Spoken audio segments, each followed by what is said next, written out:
안녕하세요. 3월 말은 법인세 신고기한이었고 5월은 사업소득세 신고기한이죠. 그러면 법인세와 사업소득세에 대하여 다양한 세금 환급의 사유 및 종류를 알려주세요. 법인세와 사업소득세를 환급받는 것은 매출을 실제보다 과다 신고하거나 비용을 실제보다 적게 신고한 경우가 대표적인 케이스입니다. 그리고 여러가지 법인세나 소득세법상 세액공제를 신청하지 못한 경우 경정 청구로 추가 환급받을 수 있죠. 일반적으로 환급을 진행하는 세액공제는 대체로 고용층 대세액공제, 사회보험료 세액공제, 투자세액공제, 결손금 소급공제, 영농조합과 농업회사의 법인세 환급 등이 있습니다. 우선 가장 많은 케이스가 고용 관련 사항인데 고용층 대세액공제는 기업들이 새로운 인력을 채용하거나 기존 직원들을 정규직으로 전환하는 등 고용을 늘린 경우에 관련 혜택을 받을 수 있는 제도입니다. 고용을 늘린 기업은 증가한 인원수를 청년, 장애인, 경단녀, 고령자 등 우대 근로자와 상시 근로자에 대하여 각각 법인세 감면을 받게 됩니다. 또한 사회보험료 세액공제도 고용 관련 발생하여 경정 청구 가능합니다. 결손금 소급공제는 무엇이죠? 처음 들어보네요. 결손금 소급공제는 당해 사업연도에 발생한 결손금을 환급받는 것으로 직전연도에 납부한 법인세액을 한도로 환급받을 수 있는 제도입니다. 이를 활용한다면 기업은 손익계산서에서는 올해 결손이지만 법인세를 환급받아 자금 부족에 대하여 어느 정도 준비를 할 수 있습니다. 여기서 주의할 사항은 결손으로 법인세를 환급받고자 하면 법인세 신고기한까지 환급신고서를 작성, 제출해야 하는데 미신고 시 향후 경정 청구를 할 수 없습니다. 소급공제 신청서를 작성하지 않으면 자동으로 당해연도 결손금은 2월 결손금으로 10년간 공제됩니다. 투자세액 공제도 주요한 법인세 환급 사유입니다. 투자세액 공제란 기업이 특정 자산에 대해 투자할 경우 세금을 공제받을 수 있는 제도로 기업의 투자를 촉진하고 경제성장에 기여하고 신기술 개발 및 근로자 복지를 장려하기 위해 도입되었습니다. 투자세액 공제의 대상이 되는 자산은 사업용 고정자산과 신기술 개발, 연구개발, 시설 투자 등이 있으며 공제율은 투자 자산의 유형이나 회사가 영위하는 업종에 따라서 그리고 기업의 규모에 따라 아래와 같이 차등 적용됩니다. 기본공제와 추가공제가 있으며 기본공제는 당해연도 투자액에 대한 공제인데 대기업은 1%, 중견기업은 5%, 중소기업은 10% 공제율이 적용됩니다. 과거에는 임시투자세액 공제 등 7가지의 투자세액 공제가 있었는데 현재는 통합투자세액 공제로 변경되었죠. 투자세액 공제에서 쟁점은 사업용 자산인데 사업용 자산의 구분은 조세특례제한법 시행규칙 별표 1에 있습니다. 기본적으로 토지와 건물 그리고 차량 및 운반구, 공구, 기구 및 피품은 사업용 자산에서 제외합니다.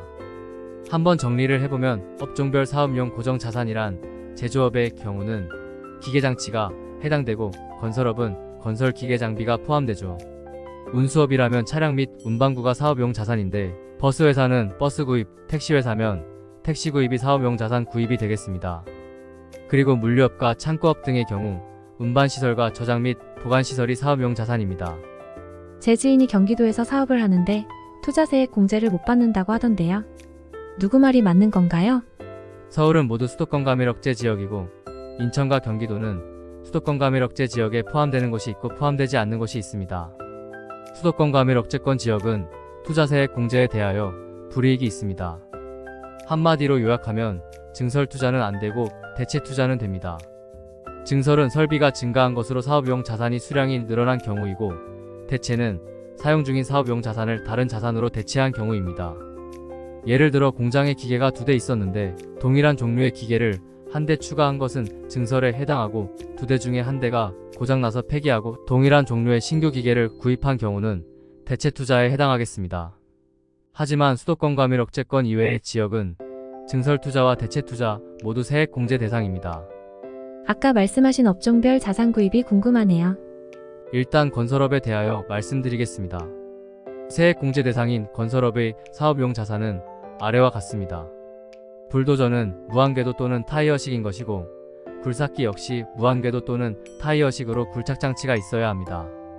지게차는 공장, 물류센터 등에서 사용하는 장비로 물건을 들어 올리는 장치를 가진 것입니다. 덤프트럭은 적재 용량이 12톤 이상이지만 화물 운송에 사용하고자 자동차로 등록된 것은 제외합니다. 기준기는 건설 현장에서 물건을 들어 올리는 장비로 양중 작업에 사용하곤 합니다. 그리고 콘크리트 파쇄기, 피니셔, 콘크리트 펌프, 아스팔트 피니셔, 아스팔트 살포기, 아스팔트 믹싱 플랜트, 골재 살포기, 도로 보스트럭, 노면 파쇄기 등이 건설기계에 해당되겠습니다. 건설업 이외 다른 업종은 주목할 자산이 무엇일까요? 사업용 자산에 대하여 아래와 같은 국세청 예규가 있습니다. 시멘트 회사의 레미콘 트럭은 사업용 자산에서 제외되고 재활용 업체의 재활용 운반 트럭도 제외됩니다. 하지만 병원의 의료기기는 사업용 자산으로 인정됩니다. 또한 음식점업을 영위하는 중소기업이 해당 사업에 직접 사용하기 위하여 투자하는 스무디 제조 머신, 커피 머신 및 제빙기는 중소기업 등 투자세액 공제 대상 사업용 자산에 해당하나 테이블 및 의자는 사업용 자산에 해당하지 않습니다. 최근 흥미로운 세법 해석이 나왔는데요. 산업용 장비 임대업을 영위하는 법인이 임대 목적으로 취득한 자산의 경우 투자세액 공제 대상에 해당됩니다. 보통 임대 자산은 안 될 거라 생각하지만 장비 임대업이기에 가능하였습니다. 중고로 자산을 구입한 경우와 리스한 경우는 어떻게 처리되나요? 중고 자산은 세액 공제에서 제외되는데 신규 자산을 구입한 누군가가 먼저 세액 공제를 받았다고 가정을 하기에 동일한 자산에 대하여 두 번 공제할 수 없기 때문입니다. 그리고 운용 리스는 자산의 소유권이 리스 회사에 있으므로 사업용 고정자산 및 특정 시설을 설치하는 경우에는 투자세액 공제 적용 대상에서 제외되는 것입니다. 이것으로 법인세 환급에 필요한 투자세액 공제 영상을 마치겠습니다.